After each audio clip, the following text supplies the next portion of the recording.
Breaking news! Naku po, nag-iba na ata ang ihip ng hangin.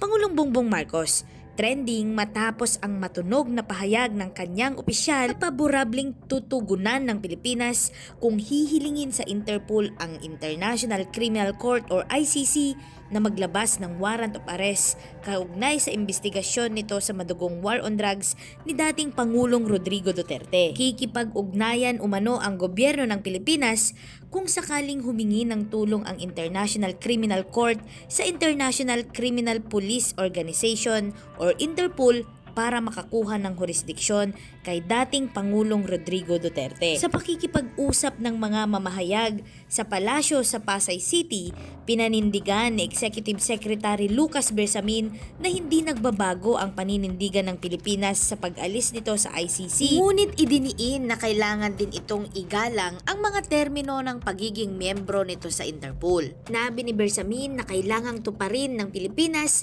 ang mga obligasyon nito dahil nakikinabang din ito sa Interpol sa ibang mga kaso. Aniya, hindi maaaring baliwalain ng gobyerno ng Pilipinas ang Interpol sakaling maglabas ito ng red notice para kay Pangulong Rodrigo Duterte na iniimbestigahan ng ICC para sa mga umano'y krimen laban kay dating Pangulong Rodrigo Duterte sa kanyang war on drugs campaign ng kanyang administrasyon. Ang pahayag ni Bersamin ay matapos sabihin mismo ni Justice Secretary Crispin Boying Rimulya na handa ang Pilipinas na maupo sa ICC at talakayin ang ilang mga lugar ng pakikipagtulungan patungkol nga sa investigasyon nito sa anti-narcotics campaign ni Duterte. Matatandaang nauna nang sinabi ni Duterte na handa siyang makulong at mabulok habang buhay sa kulungan kung mapapatunayang nagkasala siya. Ang red notice ng Interpol ay isang kahilingan sa mga tagapagpatupad ng batas sa buong mundo na hanapin at pansamantalang arestuhin ang isang tao habang nakabinbin ang extradition, pagsuko o katulad ng legal na aksyon. Gayunpaman, ang isang red notice ay hindi isang pang-international na warrant of arrest at limitado lamang sa paggamit ng pagpapatupad ng batas. Ang isang individual ay inilagay sa isang pulong abiso na hinahanap ng isang humihiling na bansang miyembro o international na tribunal. Kasalukuyang nangangalap ng ebidensya ang ICC sa investigasyon nito sa mga umano'y krimen laban sa sangkatauhan na nag-uugnay sa gyera kontra droga ni Duterte sa Pilipinas. Higit 6,200 drug suspect ang namatay sa anti-narcotics operation sa panahon ni Rodrigo Duterte mula June 2016 hanggang November 2021. Ayon ito sa datos ng gobyerno.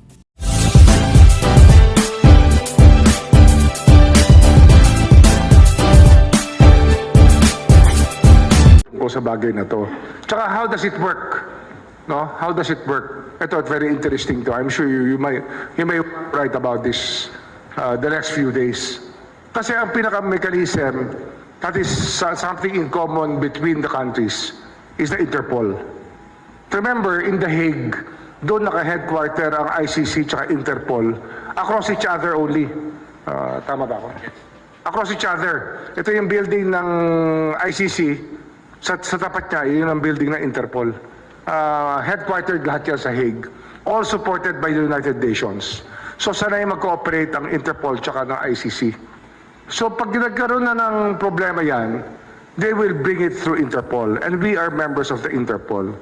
And we are not in the business of blocking any movement of the Interpol unless a policy is laid out, which of course will go against our international commitments.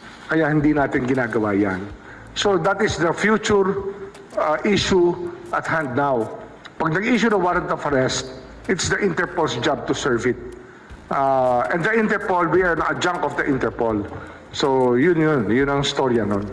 Pag hinarang mo yan, magkakaroon tayo ng repercussions sa country.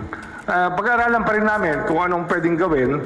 We will study the possibilities of the implications of dealing with the Interpol on this matter. But we are not in the business of blocking the Interpol's job, which is to fight international crime. Yan ang ano dyan eh. Yan ang very, very tricky part of it. So it's going to be a question of the Interpol's role in this world of ours. Kasi hindi naman tayo nag-iisang bansa eh. We are not North Korea. We are part of the world community. Diba? Kung diniretso na ICC sa Interpol yan, may international notice na yan, meron ng notice ang Interpol, tapos merong request to implement, sila-sila na mag-uusap niyan. Kaya nga, yan kailangan namin pag-usapan din as a legal group within the government. Pero most of the time, we respect the action of the Interpol. 99% of the time, or maybe 99.9% of the time. Ganito yung sa ICC, we have withdrawn from the ICC, membership from the ICC, and that withdrawal is already in effect. Pero we have been very clear in our statements regarding this. If the ICC makes a move and courses the move through the Interpol, and the Interpol makes the request to us for the arrest or delivery of the custody of a person subject to ICC jurisdiction, we will respond favorably or positively to the Interpol request kasi nagbe-benefit din tayo sa Interpol in other cases. Hindi naman pwedeng sabihin na, oy, kumo ICC ang nag-request sa inyo to come to us, hindi na namin kayo papansinin.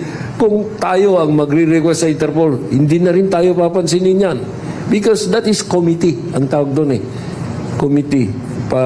Pakikipagkaibigan, pakikipagmabuting you know what that means, no? Okay. Nito yan, wala namang definite na o klaro na sinabi na magko-cooperate kaagad. Okay?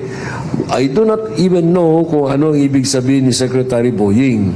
But as far as experience has given to the government shows, yung request ng Interpol should always be respected.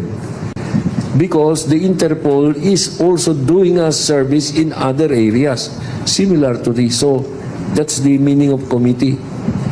Oo. So sir, yung position po ng government, ng Philippine government or ni PBBM sa ICC is still the same? Well, yung position is, wala na tayo sa jurisdiction ng ICC.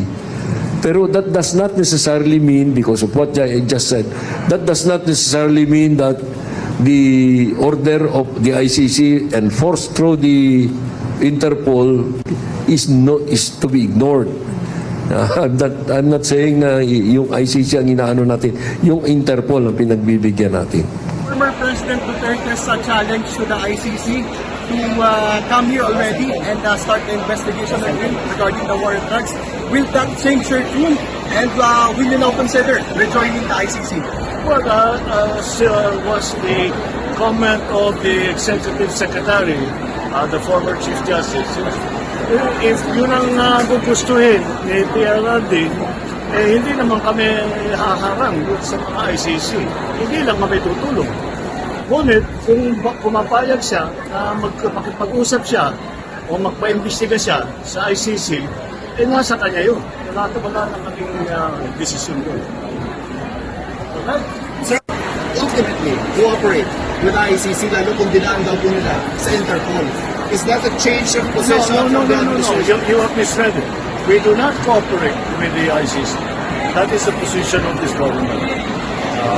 Pero pag ni-red notice po ng Interpol, we will be obliged to participate. As Secretary Remulla explained before, we have obligations to Interpol, and we have to live up to those obligations. And therefore, the next step, We'll see. We'll see. We'll see how far it goes. We'll see what the ICC does.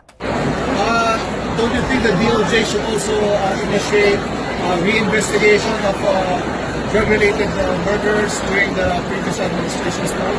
Well, it's right now that is being done by the PNP, and so we're waiting for their findings.